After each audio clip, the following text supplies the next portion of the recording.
ತಮಗೆಲ್ಲರಿಗೂ ಪ್ರಣಾಮಗಳು. ವೇದಾಂತ ಕೇಸರಿ ಪರಮ ಪೂಜ್ಯ ಶ್ರೀ ಮಲ್ಲಿಕಾರ್ಜುನ ಮಹಾಶಿವಯೋಗಿಯವರು ಈ ಕೃಷ್ಣ ಕಿತ್ತೂರು ಗ್ರಾಮಕ್ಕೆ ಆಗಮಿಸಿದ ಅಮೃತ ಮಹೋತ್ಸವದ ಸವಿನೆನಹಿಗಾಗಿ ನಮ್ಮ ಆತ್ಮೀಯ ಗುರುಗಳಾದಂಥ ಪರಮ ಪೂಜ್ಯ ಶ್ರೀ ಬಸವೇಶ್ವರ ಮಹಾಸ್ವಾಮೀಜಿಯವರು ಗುರು ಸ್ವೀಕಾರ ಸಮಾರಂಭದ ರಜತ ಮಹೋತ್ಸವದ ಶುಭ ನೆನಪಿಗಾಗಿ ಇಂದು ಈ ಕಾರ್ಯಕ್ರಮವನ್ನು ಆಯೋಜಿಸಿಕೊಂಡು ಈ ವೇದಿಕೆಯ ಮುಖಾಂತರ ನಮ್ಮ ಹಿರಿಯರು, ಅನುಭಾವಿಗಳು ಮತ್ತು ಕೀರ್ತನೆಯೊಂದಿಗೆ ತಮಗೆಲ್ಲ ಅನೇಕ ವಿಷಯಗಳನ್ನು ತಿಳಿಸ್ತಾ ಇರುವಂಥ ಪೂಜ್ಯ ಯೋಗಾನಂದ ಮಹಾಸ್ವಾಮೀಜಿಯವರಿಗೂ, ತಮಗೆಲ್ಲರಿಗೂ ಸಂಗೀತ ಸುಧೆಯನ್ನು ಉಣಿಸ್ತಾ ಇರುವಂಥ ಸಂಗೀತ ಬಳಗಕ್ಕೂ ಅತ್ಯಂತ ಭಕ್ತಿಪೂರ್ವಕವಾಗಿ ಆಸ್ಥಾಭಾವದಿಂದ ಇಲ್ಲಿ ತಾವೆಲ್ಲ ಸೇರಿ ಸ್ವಾಧ್ಯಾಯ ಶ್ರವಣ ಮಾಡ್ತಾ ಇರುವಂಥ ಜಿಜ್ಞಾಸುಗಳಿಗೆಲ್ಲರಿಗೂ ನನ್ನ ಪ್ರಣಾಮಗಳು.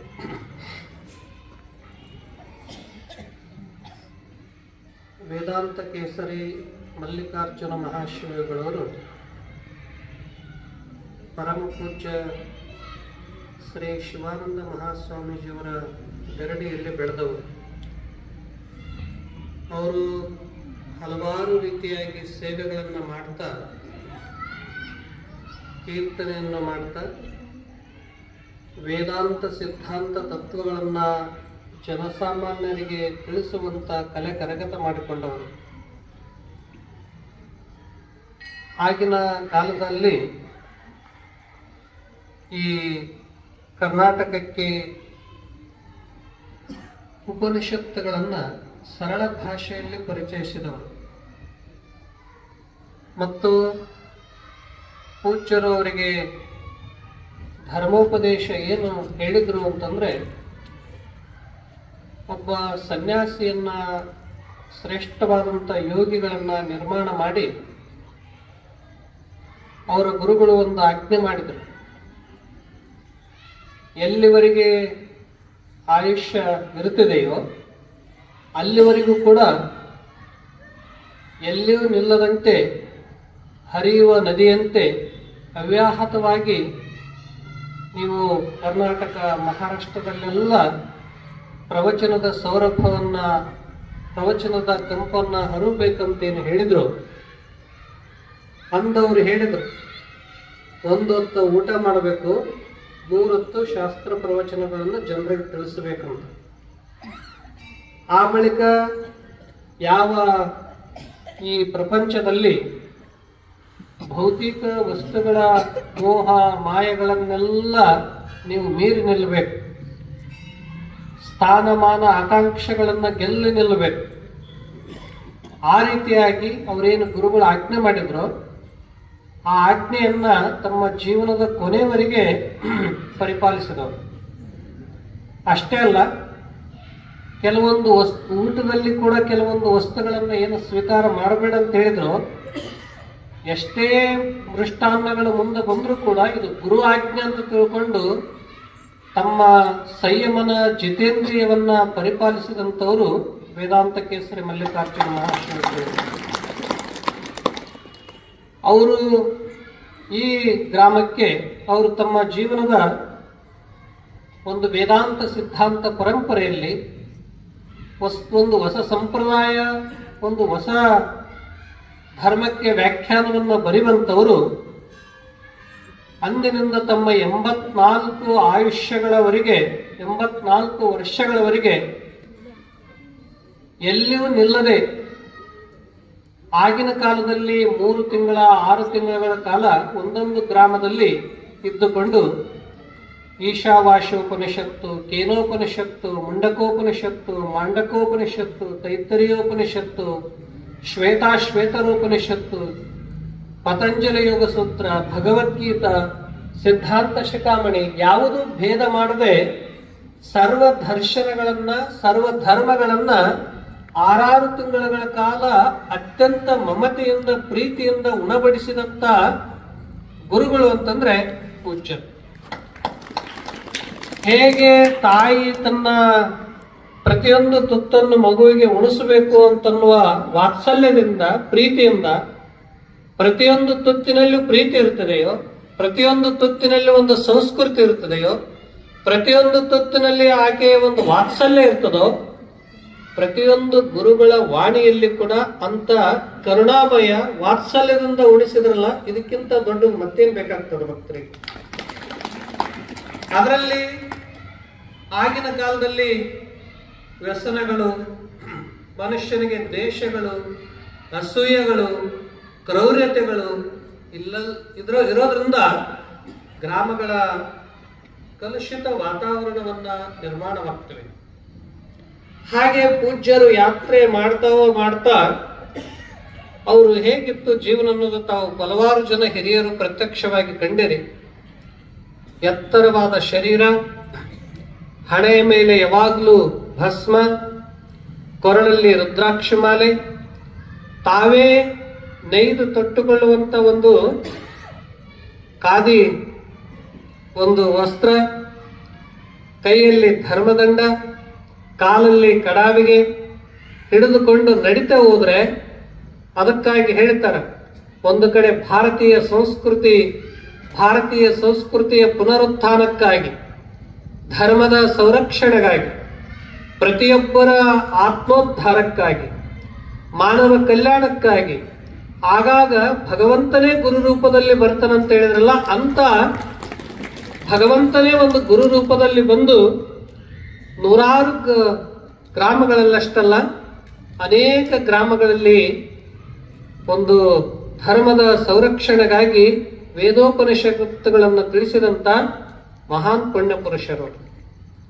ಅದಕ್ಕಾಗಿ ಅಂತ ಪೂಜ್ಯರು ಈ ಗ್ರಾಮಕ್ಕೆ 1948ರಲ್ಲಿ ಬಂದು 3 ತಿಂಗಳುಗಳ ಕಾಲ ಇಲ್ಲಿ ತಮಗೆಲ್ಲ ಭಕ್ತಿ ಸುಧೆಯನ್ನ, ಜ್ಞಾನದ ಸುಧೆಯನ್ನ, ಯೋಗದ ಅನುಭವವನ್ನ ತಿಳಿಸಿ ಏನ್ ಪರಿವರ್ತನೆ ಮಾಡಿದ್ರು ಅಂತಂದ್ರೆ, ಮನುಷ್ಯ ಭೌತಿಕವಾಗಿ ಪರಿವರ್ತನೆ ಮಾಡಲಿಲ್ಲ ಅವರು, ಮನಸ್ಸು ಪರಿವರ್ತನೆ ಮಾಡಿದ್ರೆ ಜೀವನ ಪರಿವರ್ತನೆ ಆಗ್ತದೆ. ಬುದ್ಧಿ ಶುದ್ಧ ಆದ್ರೆ ಜೀವನ ಶುದ್ಧ ಆಗ್ತದೆ. ಶರೀರ ಆರೋಗ್ಯ ಆಯುಷ್ಯವಂತನಾಗಿರಬೇಕಾದ್ರೆ ಮನುಷ್ಯನಿಗೆ ಉತ್ತಮ ಕಾರ್ಯಗಳನ್ನು ಮಾಡಬೇಕು, ಬುದ್ಧಿಯಲ್ಲಿ ಸುಚಿಂತನಗಳಿರಬೇಕು, ಭಾವನೆಗಳಲ್ಲಿ ಮಧುರವಾಗಬೇಕು ಅನ್ನೋದಕ್ಕಾಗಿ ಇದಕ್ಕೆ ತ್ರಿಕರಣ ಶುದ್ಧಿ ಆಗಬೇಕಂತ ತಿಳ್ಕೊಂಡು ಇಲ್ಲಿ 3 ತಿಂಗಳುಗಳ ಕಾಲ ಅವ್ಯಾಹತವಾಗಿ ಪ್ರವಾಹತವಾಗಿ ಏನು ಭಕ್ತಿ ಜ್ಞಾನ ಸುಧೆಯನ್ನು ಉಣಿಸಿದ್ರು. ಅದರ ಪ್ರತಿಫಲ ಇವತ್ತೇನೆಂದ್ರೆ ಈ ಕೃಷ್ಣ ಕಿತ್ತೂರದಲ್ಲಿ ಆಶ್ರಮ, ಪೂಜ್ಯರು ಇಲ್ಲಿ ಎಲ್ಲ ಅವರ ಸವಿ ನೆನಹುಗಳಲ್ಲಿ ಮನೆಗಳಲ್ಲಿ ಕೂಡ ಭಗವಂತನ ದೀಪವನ್ನು ಹೇಗೆ ಬೆಳಗಿಸ್ತಾ ಇದ್ವು ಅಂತ ಗುರುಸ್ಮರಣೆಯನ್ನು ತಾವು ಮಾಡ್ತಾ ಇದ್ದರಲ್ಲ, ಇದೇ ಒಂದು ಶ್ರೇಷ್ಠವಾದ ಕೆಲಸ. ಅವರು ತಮಗೆಲ್ಲ ಅವರ ಜೀವನದ ಹೇಗಿತ್ತು ಅನ್ನೋದಕ್ಕ ಎಲ್ಲಾ ಕಾರ್ಯಗಳಲ್ಲಿ ಇಷ್ಟೆಲ್ಲ ಮಾಡ್ತಾ ಇದ್ರು ಕೂಡ ಬೆಳಗ್ಗೆ 4 ಗಂಟೆಗೆ ಅದಕ್ಕೆ ಬ್ರಹ್ಮ ಮುಹೂರ್ತ ಅಂತ ಕರೀತಾರೆ. ಯಾರು ಬ್ರಹ್ಮ ಮುಹೂರ್ತದಲ್ಲಿ ಎದ್ದು ಧ್ಯಾನ, ಯೋಗ, ಜಪ, ತಪಗಳನ್ನು ಮಾಡ್ತಾರೋ ಅವರಿಗೆ ಸಿದ್ಧಿ ಪ್ರಾಪ್ತಿ ಆಗ್ತದೆ, ವಾಣಿ ಶುದ್ಧಿ ಆಗ್ತದೆ. 21 ದಿನ ಮಾಡಿದ್ರೇನೆ ಸಿದ್ಧಿ ಆಗ್ತದ, ಶುದ್ಧಿ ಆಗ್ತದಂತ ಹೇಳುವಾಗ 84 ವರ್ಷಗಳ ಕಾಲ ಮಾಡಿದ್ರಲ್ಲ ಅವರು ಸಿದ್ಧ ಪುರುಷರಲ್ಲ. ಏನ್ ಮಾಡಿದ್ರು? ಬೆಳಗ್ಗೆ ಬ್ರಹ್ಮ ಮುಹೂರ್ತದಲ್ಲಿ ಎಂದೂ ತಪ್ಪಿಸಲಿಲ್ಲ. ಎದ್ದ ತಕ್ಷಣ ಅವ್ರು ಏನಂದ್ರೆ ರುದ್ರಾಧ್ಯಯನ ಮಾಡ್ತಿದ್ರು ಮತ್ತು ಬ್ರಹ್ಮಚಿಂತನೆಯನ್ನು ಮಾಡ್ತಿದ್ರು. ಅದರ ಜೊತೆಯಲ್ಲಿ 6 ಗಂಟೆಗೆ ನಿರಂತರ ಬೆಳಗ್ಗೆ ಪ್ರವಚನ ಮಾಡ್ತಿದ್ರು. ಪ್ರವಚನ ಮಾಡ್ತಾ ಮಾಡ್ತಾ ಮತ್ತೆ ಆ ಬಳಿಕ ಪೂಜ್ಯ ಅವ್ರ ಗುರುಗಳ ಸ್ಮರಣೆಗಾಗಿ 1 ತಾಸು ಅನೇಕ ಸ್ತುತಿಗಳನ್ನು ಮಾಡ್ತಿದ್ರು. ಎಲ್ಲಾ ಸಾಧಕರನ್ನು ಕರೆದುಕೊಂಡು ಆರತಿ ಮಾಡಿ ಮಧ್ಯಾಹ್ನ 12 ಅಥವಾ 1 ಗಂಟೆಗೆ ಊಟ ಮಾಡ್ತಿದ್ರು. ಅದಕ್ಕೆ ದಿನದಲ್ಲಿ ಒಂದೊತ್ತು ಉಂಡವರು ಯೋಗಿ ಅಂತ ಹೇಳಿದ್ರಲ್ಲ, 84 ವರ್ಷಗಳ ಕಾಲ ಒಂದೇ ಹೊತ್ತು ಊಟ ಮಾಡಿ ಮತ್ತೆ ಮಧ್ಯಾಹ್ನ ಏನ್ ಮಾಡಿದ್ರು, ಎಲ್ಲ ಸಾಧಕರಿಗೆ ಚಿಂತನೆಗಳನ್ನು ಮಾಡಿಸ್ತಾ ಸಾಯಂಕಾಲವೂ ಕೂಡ ಪ್ರವಚನ ಮಾಡ್ತಾ ಆ ಬಳಿಕ ಸಂಜೆ ಅವರು ದಿನಚರಿಯಲ್ಲಿ ಮುಕ್ತಾಯ ಮಾಡುವ ಸಂದರ್ಭದಲ್ಲಿ ಜಪತಪಗಳನ್ನು ಮಾಡಿ ಮುಕ್ತಾಯ ಮಾಡಿದಂಥವ್ರು. ಈ ಕ್ರಮವನ್ನು ಎಷ್ಟು ವರ್ಷಗಳ ಕಾಲ ಮಾಡಿದ್ರು ಅಂದ್ರೆ ಆಯುಷ್ಯದ ಬದುಕಿನ ತುಂಬೆಲ್ಲ ಮಾಡಿದ್ರು. ಎಲ್ಲದರ ಮಧ್ಯದಲ್ಲಿ ಮತ್ತೊಂದು ಬಹಳ ಶ್ರೇಷ್ಠವಾದದ್ದಂದ್ರೆ ಎಲ್ಲ ಕಟ್ಟಿದ್ದಿವತ್ತು ಬಿದ್ದೋಗ್ತಾವ. ಅದಕ್ಕೆ ಹೇಳ್ತಾರೆ, ಇತಿಹಾಸದಲ್ಲಿ ಏನೇನು ಹಂಪೆಯನ್ನು ಕಟ್ಟಿದ್ರು, ಬೇಕಾದಂತ ಶಿಲ್ಪ ಕಲೆಗಳಲ್ಲಿ ಕೆತ್ತಿದ್ರು, ಬೇಕಾದಂತ ರಾಜ ಮಹಾರಾಜರು ಬಂದೋದ್ರು. ಆದ್ರೆ ಇವತ್ತವೆಲ್ಲ ನಮ್ಮ ನೆನಪಿನಲ್ಲಿಲ್ಲ. ಯಾರು ಮರೆಯದಂತೆ, ಯಾರು ಯಾವ ಕಾಲಕ್ಕೂ ಅಳಿಯದಂತೆ ಧ್ರುವತಾರೆ ನಕ್ಷತ್ರ ಅಂತ ಒಬ್ಬ ಶ್ರೇಷ್ಠ ಮಹಾನ್ ಯೋಗಿ ಶ್ರೀ ಸಿದ್ದೇಶ್ವರ ಮಹಾಸ್ವಾಮೀಜಿಯವರನ್ನ ನಿರ್ಮಿಸಿದವರು ಯಾರು ಅಂತಂದ್ರೆ ಅದರ ಕೀರ್ತಿ ಯಾರಿಗೆ ಬರ್ತದಂದ್ರೆ ವೇದಾಂತ ಕೇಸರಿ ಮಲ್ಲಿಕಾರ್ಜುನ ಮಹರ್ಷಿಯವರು. ಅದಕ್ಕಾಗಿ ಅವರು ಹೇಳಿದ್ರು, ನಾನು ಕೇವಲ ಅವ್ರ ಪೂಜ್ಯರು ಸಂಸ್ಕೃತ ಮಹಾನ್ ವಿದ್ವಾಂಸರು. ಆಗಿನ ಕಾಲದಲ್ಲಿ ಸಂಸ್ಕೃತ ಭಾಷೆಯಲ್ಲಿ ಅವರನ್ನ ಅಷ್ಟು ಸುಲಭವಾಗಿ ಯಾರು ಸೋಲಿಸ್ಲಿಕ್ಕೆ ಆಗ್ತಿದ್ದಿಲ್ಲ. ಪ್ರತಿಯೊಂದು ಪದಗಳನ್ನ ವಿಚ್ಛೇದನ ಮಾಡುವಲ್ಲಿ ಅಷ್ಟು ನಿಪುಣರು. ಅದಕ್ಕಾಗಿ ಅವ್ರದ್ದು ಮೊಟ್ಟ ಮೊದಲು ಯೋಗ ಸೂತ್ರ, ಯೋಗ ಜೀವನ ಅಂತ ಅನ್ನೋದೊಂದು ಗ್ರಂಥವನ್ನು ಬರೆದ್ರು. ಅದರಲ್ಲಿ ಇವತ್ತಿಗೂ ಕೂಡ ಪಾತಂಜಲಿ ಯೋಗ ಸೂತ್ರ ಎಷ್ಟು ಜನ ಯೋಗಿಗಳದರೋ ಅಷ್ಟು ತಾವು ಪ್ರಯೋಗ ಮಾಡಿ, ಅವರು ಕೂಡ ಯೋಗಿಗಳೇ. ಪ್ರತಿಯೊಂದು ಯೋಗ, ಆಸನ, ಧ್ಯಾನ, ಪ್ರಾಣಾಯಾಮ, ಶುದ್ಧಿಕ್ರಿಯಾ ಮತ್ತು ಇವೆಲ್ಲವನ್ನ ಮಾಡ್ತಾ ಮಾಡ್ತಾ ಸಮಾಧಿ ಸ್ಥಿತಿಯನ್ನು ಮನುಷ್ಯವೆಲ್ಲ ಇವತ್ತು ನಾವು ಮಾಡ್ತಾ ಇರುವಂತ ಯೋಗ ಹೇಗಿದೆ ಅಂದ್ರೆ ಬಾಹ್ಯವಾಗಿ ಆಸನಗಳನ್ನು ಕಲಿಸ್ತೀವಿ, ಸ್ವಲ್ಪ ಧ್ಯಾನಗಳನ್ನು ಕಲಿಸ್ತೀವಿ. ಆದ್ರೆ ಆತ್ಮ ಸಾಕ್ಷಾತ್ಕಾರಕ್ಕೆ ಒಯ್ಯುವಂಥದ್ದು, ಸಮಾಧಿ ಸ್ಥಿತಿಗೆ ತಲುಪುವಂತ ಯೋಗವನ್ನ ಯಾರಾದ್ರೂ ಮಾಡ್ತಿದ್ರೆ ಅದು ವೇದಾಂತ ಕೇಸರಿ ಮಲ್ಲಿಕಾರ್ಜುನ ಮಹರ್ಷಿಗಳು. ಅವರು ಪ್ರತಿಯೊಂದನ್ನ ಅನುಭವಿಸಿ ಅನುಭವಿಸಿ ಅವರು ಯೋಗ ಸೂತ್ರ ಗ್ರಂಥದಲ್ಲಿ ಇವತ್ತು ಯಾರು ಬರ್ತಾರಂದ್ರೆ ಅಷ್ಟು ಪ್ರಭುತ್ವ ಭಾಷೆಯಲ್ಲಿ ಬರ್ಲಿಕ್ಕಾಗೋದಿಲ್ಲ, ಅಷ್ಟು ಆಳವಾಗಿ ಅದನ್ನ ಚಿಂತನ ಮಂಥನಗಳೊಂದಿಗೆ ಬರ್ಲಿಕ್ಕಾಗೋದಿಲ್ಲ. ಮೊಟ್ಟ ಮೊದಲದ್ದು ಸಮಾಧಿ ಸ್ಥಿತಿಯನ್ನು ಕೂಡ ಅನುಭವಿಸಿ ಆ ಸೂತ್ರಗಳ ಸಾರವನ್ನು ಅಷ್ಟಾಂಗ ಮಾರ್ಗ, ಹಠಯೋಗ ಮತ್ತು ಘೆರಂಡ ಸಂಹಿತ, ಇದೆಲ್ಲ ಶರಣರ ವಚನ ಸಾಹಿತ್ಯದಲ್ಲಿ ಕೂಡ ಯೋಗಶಾಸ್ತ್ರ, ವೇದೋಪನಿಷತ್ತುಗಳಲ್ಲಿ ಯೋಗಶಾಸ್ತ್ರ ಹೇಗಿದೆ ಅಂತ ಅನ್ನೋದಕ್ಕ ಅವರ ದಿವ್ಯ ದರ್ಶನ ಮಾಡಿಸಿಕೊಡುವಂತ ಗ್ರಂಥ ಅಂದ್ರೆ ಒಂದು ಯೋಗ ಪಾತಂಜಲಿ ಯೋಗ ಸೂತ್ರ.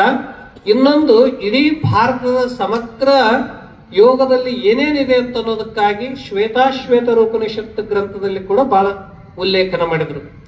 ಅಂತ ಪೂಜ್ಯರನ್ನ ಕಂಡು ಕಣ್ತುಂಬ ನೋಡಿ ಅವರ ತನು ಮನ ಧನಗಳಿಂದ ಸೇವೆ ಮಾಡಿ ಭಾಗ್ಯರಾದವರು ನೀವು ಕೂಡ ಪುಣ್ಯವಂತರೇ. ನೀವು ಕೂಡ ಇಂಥದ್ದು ಎಲ್ಲರಿಗೂ ಎಲ್ಲಿ ಸಿಗ್ತದ? ಗುರು ಸಾಕ್ಷಾತ್ ಪರಬ್ರಹ್ಮ ತಸ್ಮೈ ಶ್ರೀ ಗುರುವೇ ನಮಃ ಅಂದ್ರು. ಭರ್ಗೋ ಸಾಕ್ಷಾತ್ ನರಾಕೃತಿ ಅಂತಂದ್ರು. ಮಾನವ ರೂಪದಲ್ಲಿ ಮಹಾದೇವನು, ಮಾನವ ರೂಪದಲ್ಲಿ ಸಾಕ್ಷಾತ್ ಪರಮಾತ್ಮನೇ ಬರ್ತಾನಂತ ಹೇಳಿದ್ರು, ಬಂದು ಉಪದೇಶ ಮಾಡ್ತಾನಂತ ಹೇಳಿದ್ರು. ಅಂತ ಗುರುಗಳನ್ನ ತಾವು ನೋಡಿದ್ರಿ, ಕಂಡಿರಿ, ಸಂತೋಷ ಪಟ್ಟಿರಿ. ಈ ಊರಿನಲ್ಲೆಲ್ಲ ಪರಿವರ್ತನೆ ಮಾಡಿದ್ರು. ಅದಕ್ಕಾಗಿ ಇವತ್ತು ಕೃಷ್ಣ ಕಿತ್ತೂರು ಅಂತಂದ್ರೆ ಕೃಷ್ಣ ಒಂದು ಕಡೆ ಸದಾ ಹರಿತಾ ಇದ್ದಾಳೆ. ಸಾವಿರಾರು ವರ್ಷಗಳಿಂದ ಈ ಊರಷ್ಟೇ, ಊರಿನ ಇತಿಹಾಸವನ್ನೇ ಹೇಳುವಂತವ್ರು ಯಾರಾದ್ರಿದ್ರೆ ಕೃಷ್ಣೆ. ಎಷ್ಟೋ ಯುಗಗಳಿಂದ ಕೃಷ್ಣೆ ಹರಿತಾ ಇದ್ದಾಳೆ. ಅಂತ ಒಂದು ಭಕ್ತಿಯ ಪ್ರವಾಹ, ಜ್ಞಾನದ ಪ್ರವಾಹವನ್ನ ಹರಿಸಿರುವಂತ ಒಂದು ಮತ್ತೊಂದು ಪ್ರವಾಹ ಅಂತಂದ್ರೆ ಪೂಜ್ಯರು. ಅದಕ್ಕೆ ಈ ಊರಿನಲ್ಲಿ ಎಲ್ಲಿವರೆಗೆ ಈ ಗ್ರಾಮಗಳಿರ್ತವೆಯೋ, ಎಲ್ಲಿವರೆಗೆ ಮಾನವ ಜಾತಿ ಇರ್ತದೆಯೋ, ಮಾನವ ಕುಲ ಇರ್ತದೋ, ಅಲ್ಲಿವರೆಗೆ ಚಿರಸ್ಥಾಯಿಯಾಗಿ ಉಳಿದವರು ಅಂತಂದ್ರೆ, ಉಳಿವಂತವರು ಅಂತಂದ್ರೆ ವೇದಾಂತ ಕೇಸರಿ ಮಲ್ಲಿಕಾರ್ಜುನ ಮಹರ್ಷಿ. ಅವರ ವ್ಯಕ್ತಿತ್ವ ಹೇಗಿತ್ತು ಅನ್ನೋದಕ್ಕ ರಾಷ್ಟ್ರಸಂತ ವಿನೋಬಾ ಭಾವೆಯವರು ಮಹಾರಾಷ್ಟ್ರ ಇಚ್ಚಲ್ಕರಂಜಿಯಲ್ಲಿ ಬಂದಿರ್ತಾರೆ. ಅವರು ಒಂದು ಸಲ ಅವರು ಕೂಡ ಅವರು ತ್ಯಾಗಿಗಳೇ, ಯೋಗಿಗಳೇ, ಮಹಾನ್ ಯೋಗಿಗಳು. ಯಾವಾಗಲೂ ಕರ್ಮ ಯೋಗವನ್ನು ಮಾಡ್ತಾ ಭೂದಾನ ಚಳವಳಿಯಲ್ಲಿ ಪ್ರತಿಯೊಬ್ಬರಿಗೂ ಕೂಡ ಭೂಮಿಯನ್ನ ಹೆಚ್ಚಿದ್ದವ್ರದ್ದು ತಗೊಂಡು ಬಡವರಿಗೆಲ್ಲ ಹಂಚಿ ಪಾದಯಾತ್ರೆಯೊಂದಿಗೆ ಇಡೀ ರಾಷ್ಟ್ರವನ್ನೆಲ್ಲ ಸಂಚರಿಸುವಂತವರು. ಆ ಸಂದರ್ಭದಲ್ಲಿ ಇಚಲಕರಂಜಿಗೆ ಬಂದಾಗ ಬೆಳಗ್ಗೆ ಭಗವದ್ಗೀತೆಯ ಬಗ್ಗೆ ಪೂಜ್ಯರಲ್ಲಿ ಮರಾಠಿ ಭಾಷೆಯಲ್ಲಿ ಪ್ರವಚನ ಮಾಡ್ತಾ ಇರ್ತಾರೆ. ಜನ ಅಂತ ದಂಡೆಯಲ್ಲಿ ಕೂಡ ಸಾವಿರಾರು ಜನ ಧಾವಿಸಿ ಹೋಗ್ತಾ ಇರ್ತಾರ. ಅದನ್ನೆಲ್ಲ ಅವರು ಮುಂಜಾನೆ ವಾಕಿಂಗ್ ಅವರು ಬಂದಿರ್ತಾರೆ. ಆ ಸಂದರ್ಭದಲ್ಲಿ ಇಷ್ಟು ಬೆಳಗಿನ ತಂಡಿಯಲ್ಲಿ ಸಾವಿರಾರು ಜನ ಎದ್ದು ಹೋಗ್ತಾ ಇದ್ದಾರಲ್ಲ, ಇವರೆಲ್ಲ ಎಲ್ಲಿ ಹೋಗ್ತಾರಂತ ಅವರು ವಿನೋಬಾ ಭಾವೆಯವರು ಕೇಳಿದ್ರು. ಅವಾಗ ಒಬ್ರು ಹೇಳ್ತಾರ, ಇಲ್ಲಿ ಒಬ್ರು ಬಹಳ ಶ್ರೇಷ್ಠ ಸಂತರು ಬಂದಿದ್ದಾರೆ, ಅವರು ಒಳ್ಳೆಯ ಪ್ರವಚನವನ್ನು ಮಾಡ್ತಾ ಇದ್ದಾರೆ, ಅವರ ಪ್ರವಚನವನ್ನ ಕೇಳಲಿಕ್ಕೆ ಇವರೆಲ್ಲ ಜನ ಹೋಗ್ತಾ ಇದ್ದಾರೆ ಅಂತ ತಿಳ್ಕೊಂಡು ಹೇಳಿದ ತಕ್ಷಣ ಅವರು ಹೇಗಾದ್ರೂ ಇರಬೇಕು, ಇಷ್ಟು ಜನರ ಮನಸ್ಸನ್ನ ಗೆದ್ದಂತವರು, ಇಷ್ಟು ಜನರ ಹೃದಯದಲ್ಲಿ ಒಂದು ಭಾರತೀಯ ಸಂಸ್ಕೃತಿಯನ್ನ ಸಂಸ್ಕಾರಗಳನ್ನ ತಿಳಿಸುವಂತ ಮಹಾತ್ಮರು ಇಂಥ ಬೆಳಗಿನ ಜಾವದಲ್ಲಿ ಎದ್ದು ಹೇಳ್ತಾರಂದ್ರೆ ಹೇಗಾದ್ರೂ ಇದ್ದಾರಂತ ತಿಳ್ಕೊಂಡು ಅವರು ದರ್ಶನ ಮಾಡಿ ಬರೋಣ ಅಂತ ತಿಳ್ಕೊಂಡು ಇವರು ಅವ್ರ ಜೊತೆಗೆ ಹೋಗ್ತಾರೆ. ಜನರ ಜೊತೆಗೆ ವಿನೋಬಾ ಭಾವೆ ಹೋಗಿ ದೂರ ಕುಳಿತುಕೊಂಡು ಕೇಳ್ತಾರೆ. ಕೇಳಿದ ಬಳಿಕ ಅವ್ರದ್ದೆಲ್ಲ ಆದ ಬಳಿಕ ಕೊನೆಗೆ ಅವ್ರಿಗೆ ಭೇಟಿ ಆಗ್ತಾರೆ. ಅವಾಗ ವಿನೋಬಾ ಭಾವೆ ಹೇಳ್ತಾರೆ, ಒಂದೆರಡು ಮೂರು ಮಾತು ಬಹಳ ಚಂದ ಹೇಳ್ತಾರೆ. ಬೆಳಗಿನ ಬ್ರಾಹ್ಮ ಮುಹೂರ್ತದಲ್ಲಿ ಹೇಳುವಂತವ್ರು ಅಂತಂದ್ರೆ ಒಬ್ರು ವೇದಾಂತ ಕೇಸರ ಮಲ್ಲಿಕಾರ್ಜುನ ಮಹಾಸ್ವಾಮಿಗಳು, ಒಬ್ರು ವಿನೋಬಾ ಭಾವೆ. ಸ್ವಂತ ಬಟ್ಟೆಯನ್ನ ನೇಯ್ದು ತೊಟ್ಟುಕೊಳ್ಳುವಂತವ್ರು ಯಾರಾದ್ರೂ ಇದ್ರೆ ಒಬ್ಬ ವಿನೋಬಾ ಭಾವೆಯವರು, ಒಬ್ರು ವೇದಾಂತ ಕೇಸರ ಮಲ್ಲಿಕಾರ್ಜುನ ಮಹಾಸ್ವಾಮಿ. ಮೂರನೇದ್ದು ಭಗವದ್ಗೀತೆಯನ್ನ ಸುಂದರವಾಗಿ ನಾನು ಹೇಳಿದ್ರೆ, ನೀವು ಕನ್ನಡ ಮರಾಠಿ ಭಾಷೆಯಲ್ಲಿ ಭಗವದ್ಗೀತೆಯನ್ನ ಈ ಕರ್ನಾಟಕ ಮಹಾರಾಷ್ಟ್ರ ಭಕ್ತ ಜಿಜ್ಞಾಸುಗಳಿಗೆ ತಿಳಿಸುವಂತವರು, ಅದು ಹೇಗೆ ಯಾವುದೂ ಅಪೇಕ್ಷೆ ಇಲ್ಲದೆ, ಯಾರ ಕಡೆಯಿಂದ ಯಾವುದೂ ಅಪೇಕ್ಷೆ ಇಲ್ಲದೆ, ಮೋಹ ಇಲ್ಲದೆ, ನಿರಪೇಕ್ಷೆಯಿಂದ ನಿಷ್ಕಾಮವಾಗಿ ಗೀತಾ ಪ್ರಸಾರ ಮಾಡುವಂತವ್ರು ಅಂದ್ರೆ ನಾವಿಬ್ರು ಅಂತ ತಿಳ್ಕೊಂಡು ಹೇಳಿ ಒಬ್ಬರು ಇಬ್ರು ತ್ಯಾಗಿಗಳ ಆಲಿಂಗನ ಮಾಡಿಕೊಂಡು ಇವರು ಕೂಡ ಒಬ್ಬರು ರಾಷ್ಟ್ರ ಸಂತರು, ಇವರು ಕೂಡ ಒಬ್ರು ಶ್ರೇಷ್ಠ ಯೋಗಿಗಳಂತ ಅವ್ರ ಬಗ್ಗೆ ವರ್ಣನೆ ಮಾಡ್ತಾರೆ. ಅಂತ ರಾಷ್ಟ್ರ ಸಂತ ವಿನೋಬಾ ಭಾವೆಯವರು ಕೂಡ ಇವರನ್ನು ಕುರಿತು ವರ್ಣನೆ ಮಾಡಿದ್ರು. ಇನ್ನೊಂದು ಸಲ ಗೋರಖ್ಪುರದಲ್ಲಿ ಒಬ್ಬ ಮಹಾತ್ಮರು ಇರ್ತಾರೆ. ಈ ಎಲ್ಲ ಏನು ಪುಸ್ತಕಗಳ ಸರಳವಾಗಿ ಸುಲಭ ಬೆಲೆಯಲ್ಲಿ ಸಿಗುವಂತಕ್ಕೆ ಒಂದು ಆ ಪುಸ್ತಕಗಳನ್ನು ಹೊರತರುವಂತ ಒಬ್ಬರು ಸಂತರು ಒಮ್ಮೆ ಬಿಜಾಪುರಕ್ಕೆ ಬಂದಾಗ ಇವರ ಮಾತುಗಳನ್ನು ಕೇಳಿ ಇವರ ವ್ಯಕ್ತಿತ್ವವನ್ನು ನೋಡಿ ಒಂದಿನ ಭೇಟಿಯಾಗಿ ಹೋಗ್ಬೇಕಂತ ಬಂದವರು ಪೂಜ್ಯರ ಆಕರ್ಷಣ ಶಕ್ತಿಗೆ, ಪೂಜ್ಯರ ವ್ಯಕ್ತಿತ್ವಕ್ಕೆ ಮಾರುವಾಗಿ 6 ತಿಂಗಳು ಉಳ್ಕೊಂತಾರೆ ರಾಷ್ಟ್ರ ಸಂತರವರು ಕೂಡ. ಇಂಥ ಒಬ್ಬ ಮಹಾನ್ ಯೋಗಿಗಳು ವೇದಾಂತ ಕೇಸರಿ ಮಲ್ಲಿಕಾರ್ಜುನ ಮಹಾಶಿವಗಳವರು. ಅವರು ಅಪರೂಪದ ಸಂತರು. ಅದಕ್ಕಾಗಿ ಬದುಕಿನ ತುಂಬ ಯಾವುದನ್ನೂ ಕಟ್ಟದೆ, ಯಾವುದನ್ನೂ ಮಾಡದೆ ಏನನ್ನು ಮಾಡಿದ್ರು ಅಂತಂದ್ರೆ ಜ್ಞಾನದಾಸೋಹವನ್ನೇ ಮಾಡಿದ್ರು, ಭಕ್ತಿ ದಾಸೋಹವನ್ನೇ ಮಾಡಿದ್ರು. ಎಷ್ಟೋ ಜನರಿಗೆ, ಸಾಮಾನ್ಯರಿಗೆ ವ್ಯಸನಗಳನ್ನು ಬಿಡಿಸಿದ್ರು. ಮನೆಯಲ್ಲಿ ಅವರು ಪೂಜ್ಯರಂದ್ರೆ ಹೇಗಿರ್ತದಂದ್ರೆ, ಯಾಕೆ ಕರಿತಿದ್ರು ಅವ್ರನ್ನ ಆಗಿನ ಕಾಲದಲ್ಲಿ ಎಲ್ಲರೂ ಅಂತಂದ್ರೆ, ಅವ್ರು ಬಂದ್ರೆ ಊರಾಗ ಜಗಳ ನಿಲ್ತಾವ, ಕುಡಿಯೋದು ವ್ಯಸನಗಳು ಮುಕ್ತ ಆಗ್ತವ, ಪರಿವಾರದಲ್ಲಿ ಅನೇಕ ಸಮಸ್ಯೆಗಳ ನಿವಾರಣೆ ಆಗ್ತವ, ಮತ್ತು ಪೂಜ್ಯರು ಬಂದ್ರೆ ಮಕ್ಕಳಿಗೆ ಸಂಸ್ಕಾರ ಸಿಗುತ್ತದೆ, ಧರ್ಮದ ವಿಶೇಷ ತತ್ವಜ್ಞಾನದ ದರ್ಶನ ಆಗ್ತದೆ. ಹೀಗೆ 16 ಮುಖವಾಗಿ ಬಹುಮುಖ ಪ್ರತಿಭೆಯಿಂದ ಊರನ್ನೇ ಒಂದು ಆದರ್ಶ ಗ್ರಾಮವನ್ನಾಗಿ, ಒಂದು ಆದರ್ಶ ಗ್ರಾಮಗಳನ್ನಾಗಿ ಮಾಡಿ, ಶ್ರೇಷ್ಠ ವ್ಯಕ್ತಿಗಳನ್ನಾಗಿ, ಮಕ್ಕಳ ಸಚ್ಚಾರಿತ್ರ್ಯವನ್ನ ನಿರ್ಮಿಸ್ತಾರಂತ ತಿಳ್ಕೊಂಡು ಅದಕ್ಕೆ ಆಗಿನ ಕಾಲದಲ್ಲಿ ಊರೂರಿಗೆ ಅವರಿಗೆ ಪ್ರವಚನ ಕರಿತಿದ್ರು. ಅದಕ್ಕೆ ಅಂತ ಪೂಜ್ಯರು ಬಂದ ಬಳಿಕ ಏನ್ ದಿಶೆ ಬದಲಾಯ್ತು ಅಂದ್ರೆ ಕೃಷ್ಣ ಕಿತ್ತೂರದ ದಿಶೆನೇ ಬದಲಾಯ್ತು. ಹೇಗೆ ಮಹಾಪುರ ಬಂತಂದ್ರೆ ನದಿ ದಿಶೆ ಬದಲ್ತದೋ, ಜ್ಞಾನದ ಪ್ರವಾಹ, ಭಕ್ತಿಯ ಪ್ರವಾಹದಿಂದ ಪ್ರತಿಯೊಬ್ಬರ ಜೀವನ ದಿಶೆ ಬದಲಾಗಿದ್ದು ಯಾರಿಂದ ಅಂದ್ರೆ ಗುರುಗಳಿಂದ. ಅದಕ್ಕಾಗಿ ಗುರುಗಳು ಏನು ಬದಲು ಮಾಡ್ತಾರ ಅಂತಂದ್ರೆ ಮನೆ ಬದಲು ಮಾಡೋದಲ್ಲ, ಬಾಕಿ ಜೀವನದಲ್ಲಿ ಎಲ್ಲಾ ಬದಲಾವಣೆ ಮಾಡೋದಲ್ಲ, ಮನಸ್ಸನ್ನ ಪರಿವರ್ತನೆ ಮಾಡೋದು, ಮನಸ್ಸನ್ನೇ ಮಂಗಲಮಯ ಮಾಡೋದು, ಬುದ್ಧಿಯನ್ನೇ ಸುಮಂಗಲ ಮಾಡೋದು ಅಂತ ಕಾರ್ಯವನ್ನ ಅವರು ಬದುಕಿನ ತುಂಬೆಲ್ಲ ಮಾಡೋದ್ರು.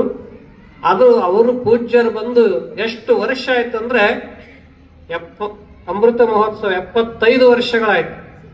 75 ವರ್ಷಗಳಿಂದ ಇಂದಿನವರೆಗೂ ಕೂಡ ಈ ಗ್ರಾಮದಲ್ಲಿ ಭಕ್ತಿಯ ಪ್ರವಾಹ ಹರಿತಾ ಬಂದಿದೆ.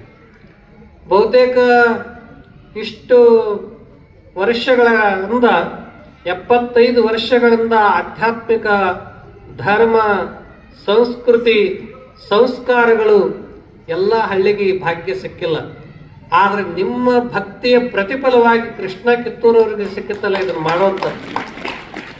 ಈ ಅಮೃತ ಮಹೋತ್ಸವ ಆಚರಣೆ ಮಾಡಿಸುವಂಥದ್ದು ಎಲ್ಲಿಗೆ ಯಾರಿಗೆ ಸಿಗ್ತದೆ? ಪರಿವಾರದಲ್ಲಿ ಆದರ್ಶ ಜೀವನ ನೀವು ಸಾಗಿಸಿದ್ರಿ ಅಂದ್ರೆ ಅಮೃತ ಮಹೋತ್ಸವ ನಿಮ್ಮ ವೈವಾಹಿಕ ಜೀವನದ ಆಚರಿಸ್ತೀರಿ. ಆದ್ರೆ ಭಕ್ತಿಯ ಸಂಭ್ರಮ, ಜ್ಞಾನದ ಸಂಭ್ರಮ, ಆಧ್ಯಾತ್ಮಿಕ ಒಂದು ದಿವ್ಯ ಸಂಭ್ರಮದ ಈ ಅಮೃತ ಮಹೋತ್ಸವನ್ನ ಆಚರಿಸ್ತಾ ಇದ್ರಲ್ಲ, ಇದು ಬಹಳ ಬಹಳ ಬಹಳ ಅಂದ್ರೆ ನಿಮ್ಮ ಊರಿನ ಹೆಮ್ಮೆ, ಇದು ಪ್ರತಿಯೊಬ್ಬರ ಅಭಿಮಾನದು.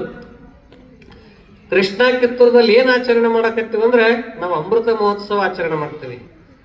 ಯಾರ್ದು ಅಮೃತ ಮಹೋತ್ಸವ ಆಚರಣೆ ಮಾಡ್ತೀವಿ ಅಂದ್ರೆ ನಮ್ಮ ಆರಾಧ್ಯ ಗುರುಗಳು ಬಂದು ಇಲ್ಲಿ 75 ವರ್ಷ ಆಯ್ತಲ್ಲ ಅದ್ರದ್ದು ಮಾಡ್ತೀವಿ ಅಂತ ಅಭಿಮಾನದಿಂದ ಹೇಳ್ಕೊಳ್ಳೋರು ನೀವು ಕೃಷ್ಣ ಕಿತ್ತೂರವರು. ಅದಕ್ಕಾಗಿ ಮನೆಗಳಲ್ಲಿ ಕೂಡ ಒಂದು ಮಕ್ಕಳಿಗೆ ಶಿಕ್ಷಣ ಸಂಸ್ಕೃತಿಯನ್ನ ಕಲಿಸಿಕೊಟ್ಟಂತವರು, ಅದ್ರ ಜೊತೆಯಲ್ಲಿ ಪೂಜ್ಯ ನಿರಾಭಾರಿ ಸಂತರು, ವಿಶ್ವ ಸಂತರು, ಮಹಾನ್ ತ್ಯಾಗಿಗಳು ಶ್ರೀ ಸಿದ್ದೇಶ್ವರ ಮಹಾಸ್ವಾಮೀಜಿಯವರು ಕೂಡ ಈ ಗ್ರಾಮಕ್ಕೆ 28 ಸಲ ಬಂದು ಹೋಗ್ಯಾರ. ಅದು ನಿಮ್ಮದು ದೊಡ್ಡ ಭಾಗ್ಯ, ದೊಡ್ಡ ಯೋಗ. 28 ಸಲ ಬಂದು ಹೋಗೋದಷ್ಟೇ ಅಲ್ಲ, ನಾವು ಒಂದು ಸಲ ನಾವಿವತ್ತು ಭಾರತದ ತುಂಬೆಲ್ಲ ಯೋಗ ಹೇಳ್ತೀವಿ, ಭಾರತದ ತುಂಬೆಲ್ಲ ನಾವು ಧ್ಯಾನ ಯೋಗಗಳನ್ನು ಕಲಿಸ್ತೀವಿ. ಆದ್ರೆ ಅದಕ್ಕ ಪ್ರೇರಣಾ ಭೂಮಿ, ಪ್ರೋತ್ಸಾಹ ಭೂಮಿ ಯಾವುದಂದ್ರೆ ಅದು ಕೃಷ್ಣ ಕಿತ್ತೂರು.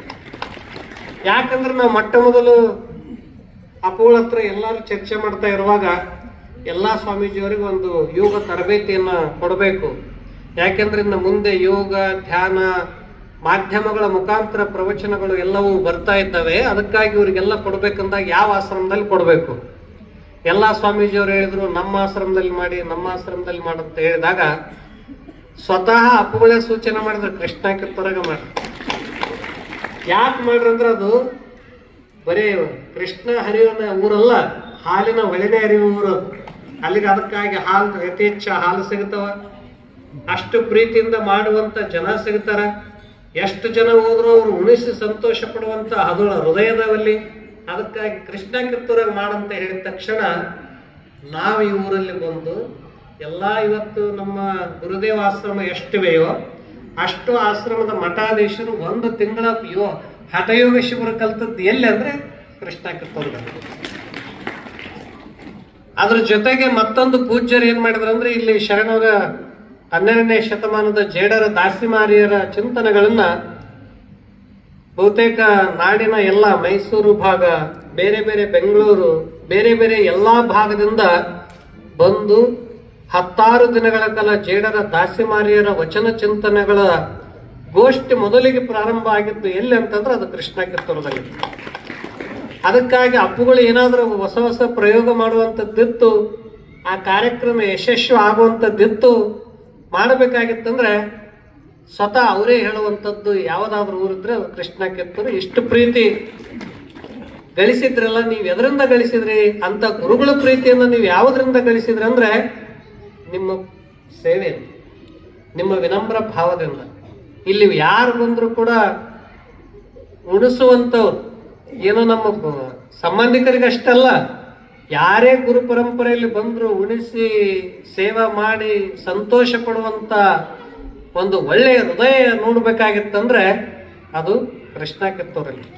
ಅದಕ್ಕಾಗಿ ಪೂಜ್ಯರು 28 ಸಲವೂ ಕೂಡ ಬಂದು ಇಲ್ಲಿ ಯೋಗ ಶಿಬಿರಗಳಾಗ್ಲಿ, ಶರಣರ ತತ್ವಚಿಂತನೆಗಳಾಗ್ಲಿ, ಇದೆಲ್ಲವನ್ನ ಇಲ್ಲಿ ಈ ಊರಿನಲ್ಲಿ ಮಾಡಿದ್ರು. ಅದಕ್ಕಾಗಿ ಇದು ಕೃಷ್ಣ ಕಿತ್ತೂರು. ಅಂದಿನ ಕೃಷ್ಣ ಕಿತ್ತೂರೇ ಬೇರೆ, ಇಂದಿನ ಕೃಷ್ಣ ಕಿತ್ತೂರೇ ಬೇರೆ. ಇವತ್ತು 75 ವರ್ಷ ಅಂದ್ರೆ ಇವತ್ತು ಎಷ್ಟು ಜನ ಹಿರಿಯರಿಲ್ಲ, ಆದ್ರೂ ಅವರಿಂದ ಇವತ್ತಿಗೂ ಕೂಡ ನಮಗೆ ಹೇಳ್ತಿದ್ರು. ಅಪ್ಪುಗಳ ಮಾತುಗಳನ್ನೇ ಯಾವಾಗಲೂ ತಮ್ಮ ಕೊನೆಯ ಜೀವನದ ಕ್ಷಣದಲ್ಲಿ ಕೂಡ ನೆನಪು ಮಾಡಿಕೊಂಡು ತಮ್ಮ ಪ್ರಾಣ ಬಿಟ್ಟವರು ಅದಾರ. ತಮ್ಮ ಕೊನೆಯ ಸಂದರ್ಭದಲ್ಲಿ ಕೂಡ ಅಪ್ಪುಗಳ ಮಾತನ್ನೇ ನೆನಪು ಮಾಡ್ತಿದ್ರು. ಆ ರೀತಿಯಾಗಿ ತಮ್ಮನ್ನೇ ಗುರುಗಳಿಗಾಗಿ ಸಮರ್ಪಿಸಿಕೊಂಡಂತ ಇಲ್ಲಿ ಹಿರಿಯರಿದ್ರು. ಇವತ್ತಿಗೂ ಕೂಡ ಪ್ರತಿಯೊಂದು ಮನೆಗಳಲ್ಲಿ ಏನ್ ನಮ್ಮ ಬಸವೇಶ್ವರ ಮಹಾಸ್ವಾಮೀಜಿಯವರು ರಜತ ಮಹೋತ್ಸವ 25 ವರ್ಷ ಆಯ್ತು ಬಂದು, ಗುರು ಸ್ವೀಕಾರ ಸಮಾರಂಭ. ಬಸವೇಶ್ವರ ಸ್ವಾಮಿಗಳು ಕೂಡ ಅವರು ನಿಮಗ ಎಂಥ ಗುರುಗಳು ಸಿಕ್ಕರಂದ್ರೆ ಎಲ್ಲರ ಜೊತೆಗೆ ಹೊಂದಿಕೊಂಡು, ದೊಡ್ಡವರ ಜೊತೆಗೆ ದೊಡ್ಡವರಂತೆ, ಸಣ್ಣವರ ಜೊತೆಗೆ ಸಣ್ಣವರಂತೆ, ಮಕ್ಕಳ ಜೊತೆಗೆ ಮಕ್ಕಳಂತೆ, ಯಾರಿಗೂ ಮತ್ತೆ ಕೋಪ ತಾಪಗಳನ್ನ ಮಾಡಿಕೊಳ್ಳದಂತೆ ನಗನಗುತ್ತಾ ಬಾಳುವಂತ ಒಬ್ಬ ಶ್ರೇಷ್ಠ ಸಂತರ ನಿಮ್ಮೂರಿಗೆ ಸಿಕ್ಕಾರ ಬಸವೇಶ್ವರ ಸ್ವಾಮಿ. ಅದಕ್ಕಾಗಿ ಅವ್ರದ್ದು ರಜತ ಮಹೋತ್ಸವ, ಗುರು ಸ್ವೀಕಾರ ಸಮಾರಂಭದ್ದು ಎರಡೂ ಈ ಕಾರ್ಯಕ್ರಮಗಳನ್ನು ಈ ವರ್ಷ ಮಾಡಬೇಕು ಅಂತ ತಿಳ್ಕೊಂಡು ಇಲ್ಲಿ ಕೃಷ್ಣ ಕಿತ್ತೂರದಲ್ಲಿ ತಾವೆಲ್ಲ ಆಯೋಜನೆ ಮಾಡ್ಕೊಂಡು ಇದನ್ನು ಮಾಡ್ತಾ ಇದ್ದೀರಿ. ಇವತ್ತು ಭಾರತ ದೇಶದಲ್ಲಿ ಪ್ರಯಾಗರಾಜದಲ್ಲಿ ಕುಂಭಮೇಳ ಅಂತಂದ್ರೆ ನಮ್ಮ ಭಾರತ ದೇಶದ ಸಂಸ್ಕೃತಿಯ ರಕ್ಷಣೆಗಾಗಿ ಆದಿ ಜಗದ್ಗುರುಗಳು ಶಂಕರಾಚಾರ್ಯರೇನು ಅಖಾಡಗಳನ್ನು ಸ್ಥಾಪನೆ ಮಾಡಿದ್ರು. ಅಂದಿನ ಕಾಲದಲ್ಲಿ 16 ಅಖಾಡಗಳಿದ್ದು ಇಂದು 20-30 ಅಖಾಡಗಳಾಗಿವೆ.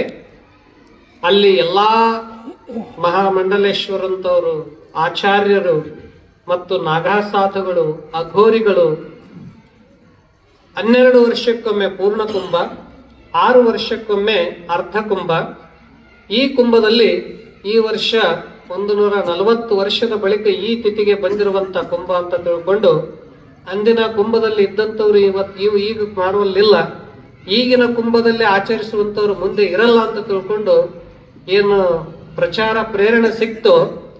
ಆದ್ರೆ ಇಡೀ ವಿಶ್ವವನ್ನೇ ಬೆರಗಾಗಿ ನೋಡುವಂತೆ 50 ಕೋಟಿ ಜನ ಒಂದು ಕಡೆ ಬಂದು ಹೋಗುವಂತ ಶ್ರೇಷ್ಠ ತೀರ್ಥ ಯಾವುದಾದ್ರಿದ್ರೆ ಅದು ಪ್ರಯಾಗರಾಜ್ ಅಂತ ತಿಳ್ಕೊಂಡು ನಾವಿವತ್ತು ಕರ್ನಾಟಕ ಇರಲಿ, ಮಹಾರಾಷ್ಟ್ರ ಇರಲಿ, ಗುಜರಾತ್, ರಾಜಸ್ಥಾನ್, ಹರಿಯಾಣ, ಪಂಜಾಬ್, ಹಿಮಾಚಲ, ಹಿಮಾಲಯ ಇದ್ಯಾವುದು ಭಾಷೆ, ಸಂಸ್ಕೃತಿ, ಧರ್ಮ, ಪರಂಪರೆಗಳನ್ನ ನೋಡದೆ ನಾವೆಲ್ಲರೂ ಭಾರತೀಯರು ಅಂತ ಅಲ್ಲಿ ಹೋಗಿ 150 ಕೋಟಿ ಜನದಲ್ಲಿ 50 ಕೋಟಿ ಜನ ಒಂದು ಕಡೆ ಹೋಗಿ ಸ್ನಾನ ಮಾಡಿ ಅಲ್ಲಿ ಏನ್ ಮಾಡಿ ಬರ್ತಾರೆ? ಯಾರಾದ್ರೂ ಅವರಿಗೆ ಆಮಂತ್ರಣ ಕೊಟ್ಟಾರ ಬರ್ರಿ ಅಂತ?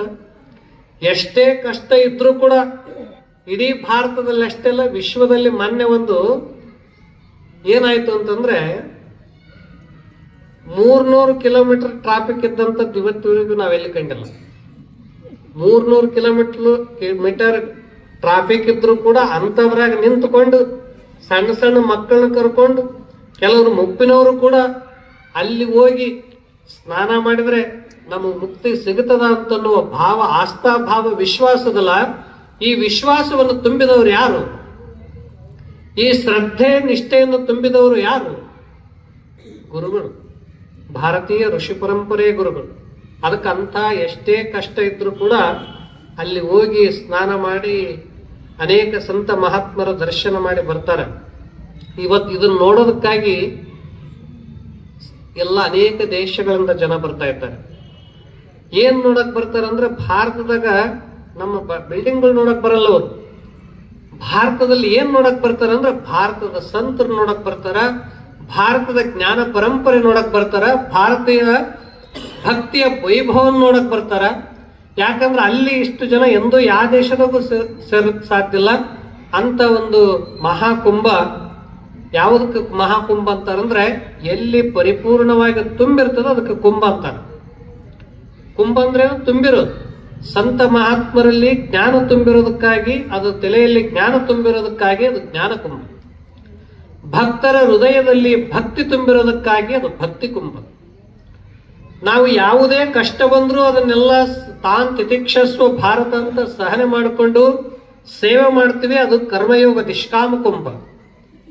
ಇವೆಲ್ಲಾ ಕುಂಭಗಳು ಎಲ್ಲಿ ಅದಾವ ಅಂತಂದ್ರೆ ಅದು ಒಂದು ಕಡೆ ಅದು ಕುಂಭ ಆದ್ರೆ ಇದೆಲ್ಲಾ ಕುಂಭವನ್ನ ನಿಮ್ಮನ್ನ ತಯಾರಿ ಮಾಡುವ, ನಿಮ್ಮನ್ನೇ ಕುಂಭಗಳನ್ನಾಗಿ ತಯಾರಿ ಮಾಡುವುದ್ರಲ್ಲ ವೇದಾಂತ ಕೇಸರ ಮಲ್ಲಿಕಾರ್ಜುನ ಮಹಾಶಯಗಳು. ತಲೆಯಾಗ ಜ್ಞಾನ ತುಂಬಿದ್ರು, ಹೃದಯದಾಗ ಭಕ್ತಿ ತುಂಬಿದ್ರು, ಸೇವಾ ಮಾಡೋದು ಕಲಿಸಿದ್ರು. ಅದಕ್ಕಾಗಿ ಅಂತ ಭಾವನೆ ಇತ್ತಂದ್ರೆ ಪ್ರತಿಯೊಬ್ಬ ವ್ಯಕ್ತಿಗಳು ಕುಂಭವೇ, ಅದು ಪರಿಪೂರ್ಣ ಜೀವನವೇ. ಅಂತ ಪರಿಪೂರ್ಣ ಜೀವನದ ಕಡೆ ನಮ್ಮನ್ನ ಕೊಂಡೊಯ್ಯುವಂತ ಒಬ್ಬ ಶ್ರೇಷ್ಠ ಸದ್ಗುರುಗಳು ಇಲ್ಲಿ ಬಂದು ಹೋಗಿರೋದಕ್ಕಾಗಿ ಎಷ್ಟು ಜನ ಇವತ್ತಿನವರೆಗೆ ಸಂತ ಮಹಾತ್ಮರು ಬಂದೋದ್ರು. ಆ ಪರಂಪರೆಯನ್ನೇ ನಮ್ಮ ಬಸವೇಶ್ವರ ಮಹಾಸ್ವಾಮಿಗಳವರು ಇಲ್ಲಿ ಪಾಲಿಸಿಕೊಂಡು ಬರ್ತಾ ಇದ್ದಾರೆ. ನಾವು ಬಸವೇಶ್ವರ ಮಹಾಸ್ವಾಮೀಜಿಯವರಿಗೆ ಯಾಕೆ ನಾವು ಯಾವಾಗಲೂ ಬಹಳ ಪ್ರೀತಿಯಿಂದ ಕಾಣ್ತೀವಿ ಅಂತಂದ್ರೆ, ನಾವ್ ಎಲ್ಲೇ ಇರ್ಲಿ, ನಾವು ಹಿಮಾಲಯದಾಗಿದ್ರು ಅವ್ರನ್ನ ಪೂರೈಸ್ತೀವಿ, ನಾವು ಸ್ಮರಣೆ ಮಾಡ್ತೀವಿ. ಯಾಕೆ ಮಾಡ್ತೀವಿ ಅಂತಂದ್ರೆ ಅವರು ನಾವು ಕೂಡಿ ಇಬ್ಬರು ಬುದ್ಧಿಜೀವರು ಸೇವೆ ಮಾಡಿದ್ವಿ. ಇಲ್ಲಿನೂ ಮಾಡಿದ್ವಿ, ಎಲ್ಲೆಲ್ಲಿ ಹೋಗ್ತಿದ್ವಿ ಇಬ್ಬರು ಮಾಡ್ತಿದ್ವಿ. ನಮಗೇನಾದ್ರೂ ಗುರುಗಳಿಗೆ ಅಡಿಗೆ ಮಾಡಕ್ ಕಲಿಸಿದವರು, ಸೇವಾ ಮಾಡಕ್ ಕಲಿಸಿದವರು, ಮತ್ತು ಯಾರ ಜೊತೆಗೆ ಸಿಟ್ಟಿಗೆ ಬರದಂತೆ ಎಲ್ಲಾರ ಅವ್ರಿಗೆ ನೋಡ್ರಿ, ಯಾರಾದ್ರೂ ಏನಂದ್ರೆ ಸಿಟ್ಟಿಗೆ ಯಾರಾದ್ರೂ ಎದುರಿನವ್ರು ಸಿಟ್ಟಿಗೆ ಬಂದ್ರೆ ನಕ್ ಬಿಡ್ತಾರ. ಅವ್ರಿಗೆ ಇನ್ನೊಂದು ಸಿಟ್ಟಿಗೆ ಮಾತಾಡಲ್ಲ, ನಕ್ ಬಿಡ್ತಾರ. ಯಾರಿಗಂತ ಮನಸ್ಸು ಎಲ್ಲವನ್ನ ಸಹನೆ ಮಾಡಿಕೊಳ್ಳುವಂತ ಶಕ್ತಿ ಇರ್ತದ ಅವ್ರು ನಗ್ತಾರೆ. ಇಲ್ಲಾಂದ್ರೆ ನಮ್ಮ ಕೋಪ ತಾಪಗಳು ಹೆಚ್ಚಾಗ್ತವೆ. ಅದಕ್ಕಿಂತ ಒಬ್ಬ ಸರಳ ಸಂತರ ನಿಮಗ್ ಸಿಕ್ಕಾರಲ್ಲ, ಇದೇ ಶ್ರೇಷ್ಠ ಅಲ್ಲ. ಯಾರಿಗಾದ್ರೂ ಸಿಟ್ಟಿಗೆ ಬಿಡ್ತಾರಲ್ಲ, ಅದಕ್ಕಾಗಿ ನಮಗೆ ಅವರು ಅನೇಕ ರೀತಿಯಾಗಿ ಗುರುಗಳ ಸೇವೆಯನ್ನ ಮಾಡ್ಲಿಕ್ಕೆ ಕಲಿಸ್ತಿದ್ರು. ಮತ್ತು ಅವರು ಎಲ್ಲ ಇನ್ನು ಬಹಳಷ್ಟು ಪ್ರಕಾರವಾಗಿ ಗುರುಗಳ ಸೇವೆಯನ್ನು ಮಾಡೋದು ಕಲಿಸೋದ ಜೊತೆಗೆ ಅನೇಕ ವಿಷಯಗಳಲ್ಲಿ ಹೇಗಿರಬೇಕು ಅಂತ ಅನ್ನೋದನ್ನ ನಮ್ಗೆ ಅತ್ಯಂತ ಆತ್ಮೀಯವಾಗಿ ಕಲಿಸಿಕೊಟ್ಟಂತವ್ರು. ಅದಕ್ಕಾಗಿ ಕಷ್ಟ ಇರಲಿ, ಸುಖ ಇರಲಿ, ಯಾವಾಗ್ಲೂ ಎಲ್ಲಾ ಸಂದರ್ಭದಲ್ಲಿ ಕೂಡ ಪ್ರತಿಯೊಬ್ಬರಿಗೂ ಅಂತ ಸಂದರ್ಭದಲ್ಲಿ ಅತ್ಯಂತ ಆತ್ಮೀಯವಾಗಿ ಕಾಣುವಂತವ್ರು, ಪ್ರೀತಿಯಿಂದ ಕಾಣುವಂತ ಒಂದು ಮಾತೃ ಹೃದಯ ಅಂತಂದ್ರೆ ನಮ್ಮ ಬಸವೇಶ್ವರ ಸ್ವಾಮಿಗಳು. ಅದಕ್ಕಾಗಿ ಜೀವನದಲ್ಲಿ ಅಂತ ಒಬ್ಬ ಗುರುಗಳು ಬಂದು ಇಲ್ಲಿ 25 ವರ್ಷದಲ್ಲಿ ಇಲ್ಲಿ ಅನೇಕ ಸತ್ಸಂಗ ಕಾರ್ಯಕ್ರಮಗಳು, ಹುಣ್ಣಿಮೆ ಕಾರ್ಯಕ್ರಮಗಳು ಮತ್ತು ಪ್ರವಚನಗಳು, ಇಲ್ಲಿ ಮಕ್ಕಳಿಗೆ ಸಂಸ್ಕಾರ ಶಿಬಿರಗಳು ಮತ್ತು ಇಲ್ಲಿ ಅನೇಕ ಯುವಕರಿಗೆ ಒಳ್ಳೆಯ ಸೇವಾ ಭಾವಗಳಲ್ಲಿ ತೊಡಗಿಸುವಂಥದ್ದು, ಹೀಗೆ ಈ ಕೃಷ್ಣ ಕಿತ್ತೂರು, ಐನಾಪುರ 2 ಗ್ರಾಮಗಳನ್ನ ಅತ್ಯಂತ ಸುಂದರ ಗ್ರಾಮಗಳನ್ನ, ಆದರ್ಶ ಗ್ರಾಮಗಳನ್ನಾಗಿ ಪೂಜ್ಯರ ಮಾರ್ಗದರ್ಶನದೊಂದಿಗೆ ಇಂದಿನವರೆಗೂ ಅವರು ಮಾಡ್ತಾ ಬಂದ್ರು. ಕೊನೆಗೆ ಪೂಜ್ಯರು ಈ ಊರಿಗೆ ಬರ್ಬೇಕಂತ ತಿಳ್ಕೊಂಡು ಪೂಜ್ಯರ ಅಪೇಕ್ಷೆ ಇತ್ತು. ಬುದ್ಧಿಜಿಯವರು ಕೂಡ ಬರ್ತೀವಿ ಅಂತ ಹೇಳಿದ್ರು. ಆರೋಗ್ಯ ಅವ್ರದ್ದು ಅನಿವಾರ್ಯ ಕಾರಣದಿಂದ ಅವ್ರಿಗೆ ಬರ್ಲಿಕ್ಕೆ ಆಗ್ಲಿಲ್ಲ. ಅದಕ್ಕಾಗಿ ನೋಡ್ರಿ, ಗುರುಗಳಿಗೆಲ್ಲ ನೆನಪು. 75 ವರ್ಷ ಆಗ್ಯದ, ಅಮೃತ ಮಹೋತ್ಸವ ಮಾಡ್ರಂತ ಯಾರಿಗೆ ಹೇಳ್ಯಾರ? ಹೇಳಿದವ್ರು ಯಾರು? ಪೂಜ್ಯ ಬುದ್ಧಿಜಿಯವರು. ಅವ್ರ ನೆನಪಿಟ್ಟು ಹೇಳಿ ಮಾಡುವಂಥದ್ದು, ಅದನ್ನ ಅನುಷ್ಠಾನ ರೂಪದಲ್ಲಿ ಇವತ್ತೇನ್ ಮಾಡ್ತಾ ಇದ್ದಾರಲ್ಲ ಬಸವೇಶ್ವರ ಸ್ವಾಮಿಗಳು. ಅವರು ಇಂದಿಲ್ಲ, ಆದ್ರೆ ಇಲ್ಲಿ ಪ್ರೇರಣೆ ಯಾವಾಗ್ಲೂ ಇದೆ. 75 ವರ್ಷದ್ದು ಮಾಡ್ರಿ, ಮುಂದೆ 25 ವರ್ಷ ಆದ ಬಳಿಕ 100 ವರ್ಷದ ಶತಮಾನ ಸಂಭ್ರಮವನ್ನು ಮಾಡ್ರಿ. ಇದೆಲ್ಲವನ್ನ ಪ್ರೇರಣೆ ಕೊಟ್ಟಂತ ಪೂಜ್ಯರು. ಅದಕ್ಕಾಗಿ ಅಂತ ಇಬ್ಬರು ಜ್ಞಾನ ಯೋಗಿಗಳು, ಇಬ್ಬರು ತ್ಯಾಗ ಯೋಗಿಗಳು. ಒಬ್ಬರು ವೇದಾಂತ ಕೇಸರಿ ಮಲ್ಲಿಕಾರ್ಜುನ ಮಹಾಶಿವಗಳವರು, ಇನ್ನೊಬ್ಬರು ಪೂಜ್ಯ ಶ್ರೀ ಸಿದ್ದೇಶ್ವರ ಮಹಾಸ್ವಾಮೀಜಿಯವರು. ಪೂಜ್ಯ ಶ್ರೀ ಸಿದ್ದೇಶ್ವರ ಮಹಾಸ್ವಾಮೀಜಿಯವರಿಗೆ ವೇದಾಂತ ಕೇಸರಿ ಮಲ್ಲಿಕಾರ್ಜುನ ಮಹಾಸ್ವಾಮೀಜಿಯವರು ಒಂದು ಮಾತು ಹೇಳಿದ್ರು. ನಾನು ಕೇವಲ ಅವರು 10th ಪರೀಕ್ಷೆ ಬರೆದಿದ್ರು. ನಮಗೆಲ್ಲ ಗೊತ್ತಿರ್ಬೇಕು 10th ಎಕ್ಸಾಮ್ದಲ್ಲಿ ಏನ್ ಬರೆದಿದ್ರು ಅಂತಂದ್ರೆ, ಪರೀಕ್ಷಾ ಪೇಪರ್ದಲ್ಲಿ ಓಂ ನಮಃ ಶಿವಾಯ ಅಂತ ಪೂರ ಪೇಪರ್ ಬರೆದು ಕೊಟ್ಟು ಬಂದಿದ್ರು. ಯಾರು? ಸಿದ್ದೇಶ್ವರ ಮಹಾಸ್ವಾಮಿ. ಅವರು ಪ್ರಿನ್ಸಿಪಾಲ್ರು ಹೇಳಿದ್ರು, ನಿಮ್ಮ ಶಿಷ್ಯರು ಪೂರ ಪ್ರಶ್ನೆ ಪತ್ರಿಕೆಯಲ್ಲಿ ಉತ್ತರ ಏನ್ ಬರ್ದಾರ ಅಂದ್ರೆ ಓಂ ನಮಃ ಶಿವಾಯ ಬರೆದು ಕೊಟ್ಟು ಬರ್ತಾರ. ಅವಾಗ ಗುರುಗಳು ಕರೆದ್ರಂತ, ನಂದು ಏನ್ ಇಚ್ಛದ ಅಂತಂದ್ರೆ, ನಾನು ಕೇವಲ ಕರ್ನಾಟಕ ಮಹಾರಾಷ್ಟ್ರದಲ್ಲಷ್ಟೇ ನಾನು ಧರ್ಮ, ಸಂಸ್ಕೃತಿ, ಸಂಸ್ಕಾರ ಇದೆಲ್ಲ ತಿಳಿಸಿದೆ. ನೀವು ದೇಶ ವಿದೇಶಗಳಲ್ಲೆಲ್ಲ ತಿಳಿಸಬೇಕು, ವಿಶ್ವವಿಖ್ಯಾತವಾಗಬೇಕು, ಭಾರತೀಯ ಸಂಸ್ಕೃತಿಯ ಪುನರುತ್ಥಾನವಾಗಬೇಕು. ಅದಕ್ಕಾಗಿ ನೀವು ಚೆನ್ನಾಗಿ ಓದಿ ಪಾಸಾಗಿ ಶ್ರೇಷ್ಠ ತತ್ವಜ್ಞಾನವನ್ನ ಫಿಲಾಸಫಿಯಲ್ಲಿ ಪಾಸಾಗಿ ಶ್ರೇಷ್ಠ ಸಂತರಾಗ್ಬೇಕಂತ ಅವ್ರು ಹೇಳಿದ್ರು. ಅವಾಗ 10th ಪಾಸ್ ಆದರು. ಮತ್ತು MA ಫಿಲಾಸಫಿ ಶಿಕ್ಷಣದಲ್ಲಿ ಅವ್ರು ಫಸ್ಟ್ ಬಂದರು. ಎಲ್ಲ ಬಂದ ಬಳಿಕ ಅವ್ರ ಏನು ಇಚ್ಛೆ ಇತ್ತು, ದೇಶ ವಿದೇಶಗಳಲ್ಲಿ ನಮ್ಮ ಭಾರತೀಯ ಸಂಸ್ಕೃತಿ ಬೆಳಿಬೇಕಂತ. ಅದಕ್ಕಾಗಿ ಪೂಜ್ಯರು ಸುತ್ತೂರು ಶ್ರೀಗಳ ಒಂದು ಸಹಯೋಗದೊಂದಿಗೆ, ಅವರು ಒಂದು ಏನು ಪ್ರೇರಣೆಯೊಂದಿಗೆ ಅನೇಕ ರಾಷ್ಟ್ರಗಳಲ್ಲಿ ಭಾರತೀಯ ಸಂಸ್ಕೃತಿಯನ್ನ ಅಲ್ಲಿ ಹೋಗಿ ಬಿತ್ತರಿಸಿ ತಿಳಿಸಿ ಬಂದಂತ ಒಂದು ಮಹಾನ್ ವ್ಯಕ್ತಿತ್ವದವರು ಅಂತಂದ್ರೆ ಪರಮ ಪೂಜ್ಯ ಶ್ರೀ ಸಿದ್ದೇಶ್ವರ ಮಹಾಸ್ವಾಮಿ.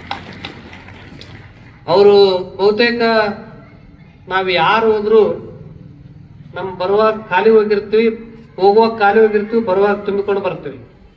ಆದ್ರೆ ಹೋಗುವಾಗ ಹೇಗೆ ಹೋಗಿರ್ತಾರ, ಬರುವಾಗೂ ಯಾವ ದೇಶಕ್ಕೆ ಹೋದ್ರ ಖಾಲಿ ಕೈಯಿಂದ ಬಂದವರು ಒಬ್ಬ ತ್ಯಾಗಿಗಳಂತಂದ್ರೆ ಬುದ್ಧಿಜೀವಿ. ಹೇಗೆ ಹೋಗಿರ್ತಾರ ಹಾಗೆ ಬರ್ತಾರೆ. ಅವ್ರ ಜೀವನದಲ್ಲಿ ಹೇಗಿತ್ತಂದ್ರೆ, ಗುರುಗಳಿಗೂ ನಮಗೂ ಎಲ್ಲ ಗೊತ್ತು, ಅವರು 8ನೇ ವರ್ಷದಲ್ಲಿ 7ನೇ ತರಗತಿ ಓದುವಾಗ ಸಿದ್ಧಾಂತ ಶಿಖಾಮಣಿಗೆ ಒಂದು ಹೊಸ ಕನ್ನಡದ ಭಾಷ್ಯವನ್ನ, ವಚನಶಾಸ್ತ್ರ, ತತ್ವಶಾಸ್ತ್ರ, ಎಲ್ಲಾ ಶಾಸ್ತ್ರಗಳನ್ನ ಸಾರವಾಗಿ ಸಿದ್ಧಾಂತ ಶಿಖಾಮಣಿ, ಅಷ್ಟು ಸುಲಭಿಲ್ಲ ಅದು, ಸಂಸ್ಕೃತದಲ್ಲಿರುವಂಥದ್ದು, ಬಹಳ ಕ್ಲಿಷ್ಟಕರವಾಗಿರುವಂಥದ್ದು. ಅದಕ್ಕೆ 7ನೇ ಕ್ಲಾಸದಲ್ಲಿರುವಂತ ಭಾಷ್ಯ ಬರೆದಂತ ಒಬ್ಬ ಯೋಗಿಗಳು ಅಂತಂದ್ರೆ ಪೂಜ್ಯರು.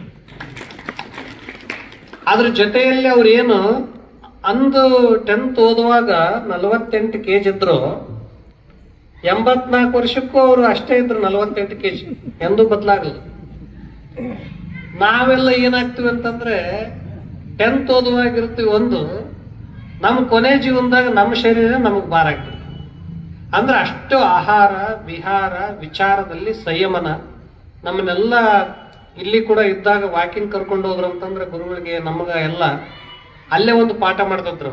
ಏನಂತಂದ್ರೆ, ಆಕಾಶದಾಗ ನೋಡ್ರಿ, ಮನುಷ್ಯನಿಗೆ ನಮ್ಮಲ್ಲಿ ಏನಾದ್ರೂ ಸ್ವಲ್ಪ ಸ್ವಲ್ಪ ಬಂತು ಅಂತಂದ್ರೆ ನಾವೆಷ್ಟು ಅಭಿಮಾನ ಪಡ್ತೀವಿ. ನೀವು ದೊಡ್ಡದು ಆಕಾಶ ನೋಡ್ರಿ, ಅಹಂಕಾರ ಅಭಿಮಾನವೇ ನಷ್ಟ ಆಗಿ ಹೋಗ್ತವ. ಹೇಗೆ ಗ್ರಹ ನಕ್ಷತ್ರಗಳು ತಮ್ಮಿಂದ ತಾವೇ ನಿರಂತರ ಕಾರ್ಯಗಳು ಮಾಡ್ತಾ ಇವೆ, ಈ ಭೂಮಿ ಹೇಗೆ ಸುತ್ತಿದೆ, ಹೇಗೆ ಈ ಪ್ರಕೃತಿ ನಿರಂತರವಾಗಿ ಕಾರ್ಯ ಮಾಡ್ತಿದೆ ಅಂತ ತಿಳ್ಕೊಂಡು ಪ್ರಕೃತಿ ತತ್ವಗಳನ್ನ ಹೇಳ್ತಾ ಹೇಳ್ತಾ ತತ್ವಜ್ಞಾನವನ್ನ ಪ್ರತಿಯೊಬ್ಬರಿಗೆ ತಿಳಿಸ್ತಿದ್ರು. ಊಟ ಮಾಡುವಾಗಂತೂ ಯಾವಾಗ್ಲೂ ನಮ್ಮ ಕಾಲಿ ಬಿಡ್ತಿದ್ದಿಲ್ಲ. ವೇದಾಂತ, ಸಿದ್ಧಾಂತ, ವಚನ ಸಾಹಿತ್ಯ ಚರ್ಚೆಗಳನ್ನು ಮಾಡಿಸ್ತಿದ್ರು. ವಾಕಿಂಗ್ ಕರ್ಕೊಂಡು ಹೋದಲ್ಲಿ ಮಾಡಿಸ್ತಿದ್ರು. ಆ ಬಳಿಕ ಯಾರಾದ್ರೂ ಬಂದ್ರು ಅಂತಂದ್ರೆ ಅವ್ರ ಕಡೆಯಿಂದ ಎಲ್ಲಾ ಜ್ಞಾನವನ್ನ ತಿಳ್ಕೊಳಕ್ ಹಚ್ತಿದ್ರು. ಮತ್ ಏನಾದ್ರು ಪ್ರಶ್ನೆಗಳನ್ನ ಕೇಳಕ್ ಹಚ್ತಿದ್ರು. ಮತ್ತು ತಮಗ್ ಬೇಡಾಗಿತ್ತಂದ್ರೆ ಮೌನವಾಗಿರ್ತಿದ್ರು. ಇಂಥ ಒಬ್ಬ ಶ್ರೇಷ್ಠ ಜ್ಞಾನಿಗಳನ್ನ ಸೇವೆ ಮಾಡುವಂತ ಅವಕಾಶ ನಿಮಗೆ ಸಿಕ್ಕಿತಲ್ಲ, ಇದೇ ಜೀವನದಲ್ಲಿ ದೊಡ್ಡ ಭಾಗ್ಯ. ಇಂಥ ಒಬ್ಬ ದಿವ್ಯ ಆತ್ಮದ ಪ್ರಭಾವ, ದಿವ್ಯ ಊರ್ಜಾ ಶಕ್ತಿಯ ಪ್ರಭಾವ, ಅದು ಒಂದು ಕೇವಲ ಲಕ್ಷಾಂತರ ಅಲ್ಲ, ಕೋಟಿ ಕೋಟಿ ಜನರ ಮೇಲೆ ಪ್ರಭಾವ ಮಾಡುವಂತ ಒಂದು ದಿವ್ಯ ಶಕ್ತಿ ಎಲ್ಲಿರ್ತದೋ ಅದೇ ದಿವ್ಯ ದೈವಿ ಶಕ್ತಿ, ಅದೇ ದಿವ್ಯ ಯೋಗ ಶಕ್ತಿ. ಅದಕ್ಕಾಗಿ ಅವರು ಸರ್ವ ಯೋಗಗಳನ್ನ ಪ್ರಯೋಗ ಮಾಡಿ, ಸರ್ವ ದರ್ಶನಗಳನ್ನು ಅನುಭವಿಸಿ, ಬಹಳ ಸರಳವಾಗಿ ಬದುಕಿದವರು. ಅವರು ಅಂತಿಮ ಅಭಿನಂದನಾ ಪತ್ರದಲ್ಲಿ ತಾವೆಲ್ಲ ನೋಡಿರಲ್ಲ, ಅವ್ರನ್ನ ಇವತ್ತೆಲ್ಲ ಕೊನೆಗೆ ಇರುವಾಗ ನಮಗ್ ಗೊತ್ತಾಗಲ್ಲ, ಓದು ಬಳಿಕಂದ್ರು ಇಂಥ ಒಬ್ಬ ಸಂತರು ನಮ್ಮ ಮಧ್ಯದಾಗಿದ್ರು, ಇಂಥ ಒಬ್ಬ ಯೋಗಿಗಳು ನಮ್ಮ ಮಧ್ಯದಲ್ಲಿದ್ರು. ಆದ್ರೆ ಅದನ್ನು ನೋಡುವ ಭಾಗ್ಯ ನಮಗ್ ಸಿಗಲ್ಲ ಅಂತ ಇಂದು ಹುಡುಕ್ತಾರೆ ಜನ. ಇಂದು ಅವರ ಜೀವನವನ್ನ ಅಧ್ಯಯನ ಮಾಡ್ತಾರೆ.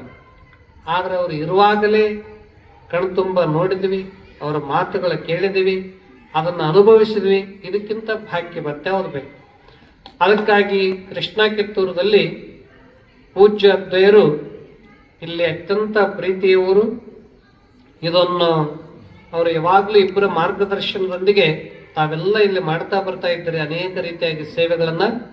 ಅದಕ್ಕಾಗಿ ಪೂಜ್ಯರ 75 ವರ್ಷದ ಅಮೃತ ಮಹೋತ್ಸವ, ನಮ್ಮ ಬಸವೇಶ್ವರ ಮಹಾಸ್ವಾಮಿಗಳವರ ರಜತ ಮಹೋತ್ಸವ ಕಾರ್ಯಕ್ರಮವನ್ನ ಒಂದು ನಿಮಿತ್ತವಾಗಿ ಇಲ್ಲಿ ನಮ್ಮ ಯೋಗಾನಂದ ಸ್ವಾಮೀಜಿಯವರು ನಿಮಗೆ ರಸಭರಿತವಾಗಿ ಒಂದು ಭಕ್ತಿಯ ಸುಧೆಯನ್ನ ವೈವಿಧ್ಯಮಯವಾಗಿ ಪ್ರವಚನಗಳನ್ನು ತಿಳಿಸ್ತಾ ಇದ್ದಾರೆ.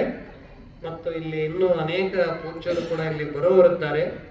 ಮತ್ತು ಈ ಊರಿನಾಗ ಚಂದ ಹಾಡೋರು ಅಂತಂದ್ರೆ ಯಾವಾಗಲೂ ಹಾಡ್ತಾ ಸಂತೋಷವಾಗಿರುವಂತವ್ರು ಇಲ್ಲಿ ಅದರಲ್ಲ. ನಮ್ಮ ಎಲ್ಲ ಮಲ್ಲವರು, ಸುರೇಶ್ ಅವರು ಯಾವಾಗ್ಲೂ ಹಾಡ್ತಾ ಹಾಡ್ತಾ ಸಂತೋಷವಾಗಿರ್ತಾರೆ, ಎಲ್ಲ ಸೇವೆ ಮಾಡ್ತಾ ಇರ್ತಾರೆ.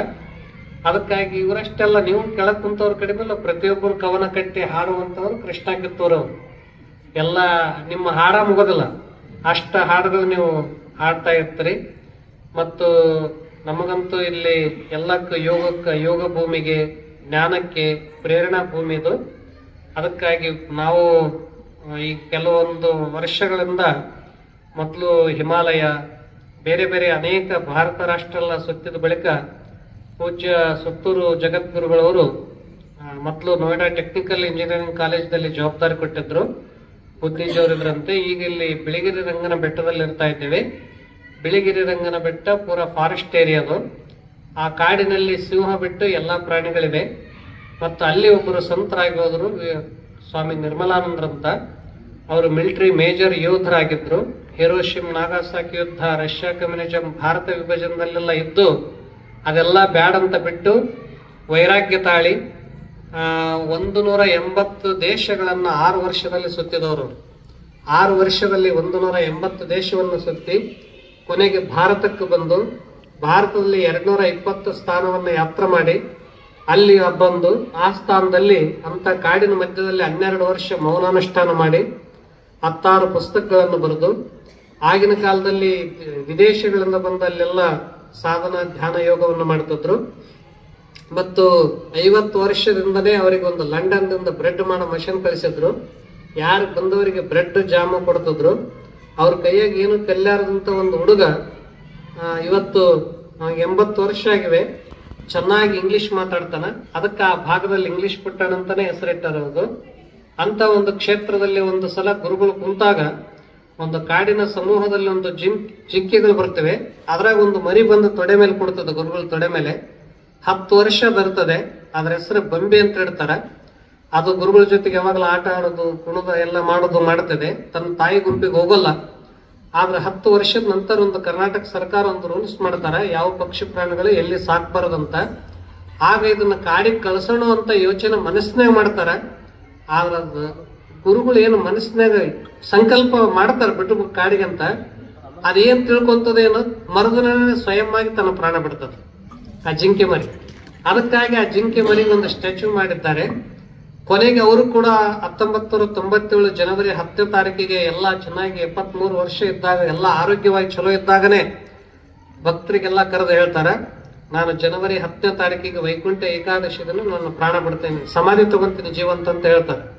ಎಲ್ಲರಿಗೂ ಆಶ್ಚರ್ಯ ಆಗ್ತದ, ಆರೋಗ್ಯ ಎಲ್ಲ ಚೆನ್ನಾಗಿದೆ, ಹೆಂಗ್ ಜೀವಂತ ಸಮಾಧಿ ತಗೊಂತಾರ. ತಾವೇ ಎಲ್ಲ ಸಮಾಧಿ ತೆಗಿಸಿ ಎಲ್ಲಾ ಮಾಡಿ ಅವತ್ತಿನ ದಿನ ಇದು ಮಾಡ್ಬೇಕಂದಾಗ ಸರ್ಕಾರ ಅದಕ್ಕ ಇದು ಮಾಡ್ತಾರೆ. ಆದ್ರೆ ನನ್ನ ಇಚ್ಛೆ ಅಂತ ತಿಳ್ಕೊಂಡು ಗುರುಗಳು ಯಾವ ದಿನ ಹೇಳಿದ್ರು ವೈಕುಂಠ ಏಕಾದಶಿ ದಿನ, ಅದೇ ದಿನ ಅಲ್ಲೇನು ಅವ್ರು ಧ್ಯಾನ ಮಾಡ್ತಾರೆ. ದಿನ ಅಲ್ಲಿ ಯಾರಿಗ್ ಬಿಡಲ್ಲ, ಧ್ಯಾನ ಮಾಡ್ತಾ ಮಾಡ್ತಾ ಅವತ್ತು ವೈಕುಂಠ ಏಕಾದಶಿ ದಿನ ಸಮಾಧಿ ತಗೊಂಡ. ಅದಕ್ಕಂತ ಒಂದು ಸ್ಥಾನದಲ್ಲಿ ನಾವು ಅಲ್ಲಿ ಇರ್ತೀವಿ. ಬಹಳ ಒಳ್ಳೆ ಪರಿಸರ, ಪ್ರಕೃತಿ. ಅದು ನಾವು ಉತ್ತರ ಹಿಮಾಲಯ ಆ ಕಡೆ ಆದ್ರೆ ಇದು ದಕ್ಷಿಣ ಹಿಮಾಲಯ ಅಂತ ಕರೀತಾರೆ ಅದಕ್ಕೆ. ಇಂಥ ಒಂದು ಸ್ಥಾನದಲ್ಲಿ ಇರೋದು ಬಹಳ ಸಂತೋಷ. ಅದಕ್ಕಾಗಿ ನಾವು ಕುಂಭಕ್ಕೆ ಹೋಗಿದ್ವಿ. ಮತ್ತೆ ಗುರುಗಳು 1, 2, 3ನೇ ತಾರೀಕಿಗೆ ಬರ್ಬೇಕಂತ ಹೇಳಿದ್ರು. ನಾನು ದೂರ ಆಗ್ತದೆ, ಅದಕ್ಕಾಗಿ ಆವಾಗ ಬರ್ಲಿಕ್ಕೆ ಆಗಲ್ಲ. ಭಾರತೀಯ ಸಂಸ್ಕೃತಿ ಉತ್ಸವ ಗುಲ್ಬರ್ಗದಲ್ಲಿ ಒಂದಿತ್ತು, ಅದು ಮುಗಿಸಿ ಕುಂಭದಲ್ಲಿ ಯಾತ್ರೆ ಮಾಡಿಕೊಂಡು ನಿನ್ನೆ ರಾತ್ರಿ 3 ಗಂಟೆಗೆ ಬಂದಿವಿ. ಅದಕ್ಕಾಗಿ ಇವತ್ತು ಮೊಟ್ಟ ಮೊದಲು ಕುಂಭದಿಂದ ನಿಮ್ಮ ಕೃಷ್ಣ ಕಿತ್ತೂರ್ಗೆ ಹೋಗಿ ಬರೋಣ ಅಂತ ತಿಳ್ಕೊಂಡು ನಾವು ಬಂದು ಬಹಳ ಸಂತೋಷ ಆಯ್ತು ನಿಮ್ಮನ್ನೆಲ್ಲ ನೋಡಿ ಅಂತ ಹೇಳಿ. ನಿರಂತರವಾಗಿ ಇದು ಕಾರ್ಯ ಇನ್ನೂ ನಡೀತಾ ಇದೆ. ಇಲ್ಲಿ ಸತ್ಸಂಗ, ಪ್ರವಚನ, ಅನೇಕ ಸಂತ ಮಹಾತ್ಮರು ಬರ್ತಾ ಇದ್ದಾರೆ.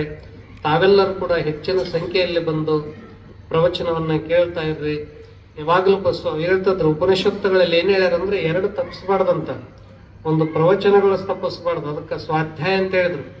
ನೀವು ಯಾವುದು ಅವ್ರು ಏನೇ ಬರ್ದಾರ ಒಂದು ಉಪನಿಷತ್ತಿನಲ್ಲಿ ಅಂತಂದ್ರೆ ಜಪ, ತಪ, ಯೋಗ, ಯಜ್ಞ, ಅನುಷ್ಠಾನ ಇವೆಲ್ಲದ್ರ ಫಲ ಎದರಿಂದ ಸಿಗ್ತದ ಅಂತ ಹೇಳಿದ್ರಂದ್ರೆ ಕೇವಲ ಸ್ವಾಧ್ಯಾಯ ಮಾಡ್ರೆ ಇದು ಸಿಗ್ತದ ಅಂತ ಹೇಳ. ಅದಕ್ಕೆ ನೀವು ಕೇಳಿದ್ರಂದ್ರೆ ನೀವು ಕುಂಭಕ್ಕೆ ಹೋಗೋದು ಬೇಕಾಗಿಲ್ಲ, ಜ್ಞಾನ ಕುಂಭದಾಗ ನೀವು ಭಾಗವಹಿಸಿದ್ರೆ ಅದಕ್ಕಿಂತ ಹೆಚ್ಚು ಫಲ ಸಿಗ್ತದೆ. ಇದು ಅಂತ ಒಂದು ಕಾರ್ಯವನ್ನು ತಾವೆಲ್ಲ ಮಾಡ್ರಿ ಅಂತ ನಾನು ಆಶಿಸಿ ಮತ್ತು ನಿಮ್ಮನ್ನೆಲ್ಲ ನೋಡಿದ್ರೆ ಬಹಳ ತುಂಬಾ ಸಂತೋಷ ಆಗ್ತದೆ. ಇಂಥ ಹೃದಯವಂತ ಜನ ಸಿಗೋದು ಬಹಳ ಅಪರೂಪ. ಮನೆ ನೋಡ ಬಡವರು, ಮನ ನೋಡ ಘನಮನ ಸಂಪನ್ನರು ಅನ್ನುವಂತೆ ನಿಮ್ಮ ಮನಸ್ಸು ಬಹಳ ವಿಶಾಲ ಹೃದಯದವರು ಅಂತ ಹೇಳಿ ಪೂಜ್ಯರಿಗೆ ಮತ್ತು ನಮ್ಮ ಬಸವೇಶ್ವರ ಮಹಾಸ್ವಾಮೀಜಿಯವರಿಗೆ ನಾವು ಅವ್ರ ಪ್ರವಚನ ಅದು ಹೇಳಿದ್ವಿ, ಕರೀರಿ ಬಿಡ್ರಿ ನಾವಂತ ಬರ್ತೀವಿ. 30 ತಿಂಗಳನ್ನು ಬಂದಾಗ ಅಲ್ಲಿ ಐನಾಪುರಕ್ಕೆ ಬಂದೋದಿವಿ. ಅದಕ್ಕಾಗಿ ಅಂತ ನಮ್ಮ ಆತ್ಮೀಯ ಬಸವೇಶ್ವರ ಮಹಾಸ್ವಾಮಿಗಳು ಯಾವಾಗಲೂ ಯೋಗಕ್ಷೇಮವನ್ನ ಮಾತಾಡ್ತಾ ಇರ್ತಾರ ಮತ್ತು ಪ್ರತಿಯೊಬ್ಬರಿಗೂ ಕೂಡ ಅತ್ಯಂತ ಆತ್ಮೀಯವಾಗಿ ನೋಡ್ತಾ ಇರ್ತಾರ. ಅವರು ಗುರು ಸ್ವೀಕಾರ ಸಮಾರಂಭದ 25 ವರ್ಷ ಆಯ್ತು. 25 ವರ್ಷದ ಪ್ರತಿಫಲವಾಗಿ ಅನೇಕ ಕಾರ್ಯಗಳನ್ನ ಮಾಡ್ತಾ ಬರ್ತಾ ಇದ್ದಾರೆ. ಇನ್ನೂ ಕೂಡ ನಾವೆಲ್ಲರೂ ಮುಂದ ಇದು 75 ಅಮೃತ ಮಹೋತ್ಸವ ಆಗಿದಲ್ಲ, ಶತಮಾನೋತ್ಸವದಲ್ಲಿ ಭಾಗವಹಿಸೋಣ ನಾವೆಲ್ಲರೂ.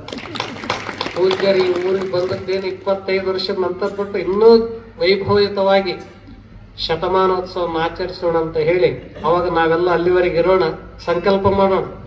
ಅಲ್ಲಿವರೆಗೆಲ್ಲ ಇರೋಣ. ಏನೇ ಕೊರೋನಾ ಬರಲಿ, ಬೇಕಾದ್ದು ಬರಲಿ, ನಾವು ಗುರುಗಳ ಶತಮಾನೋತ್ಸವ 25 ವರ್ಷದ ಅದನ್ನ ಜೋರಾಗಿ ಆಚರಿಸೋರದೀವಿ. ಎಷ್ಟು ಜೋರಾಗಿ ಅಂತಂದ್ರೆ ಬಹಳ ಭವ್ಯವಾಗಿ ಆಚರಿಸೋರದೀವಿ. ಅಂತ ಶತಮಾನೋತ್ಸವನ್ನ ಗುರುಗಳು ಬಂದದ್ದು ಆಚರಿಸೋಣ ಅಂತ ಹೇಳಿ ನನ್ನ 2 ಮಾತಿಗೆ ಮಂಗ. ಜೈ ಮಂಗಲಂ, ಜೈ ನಮಪ್ಪ, ಜೈ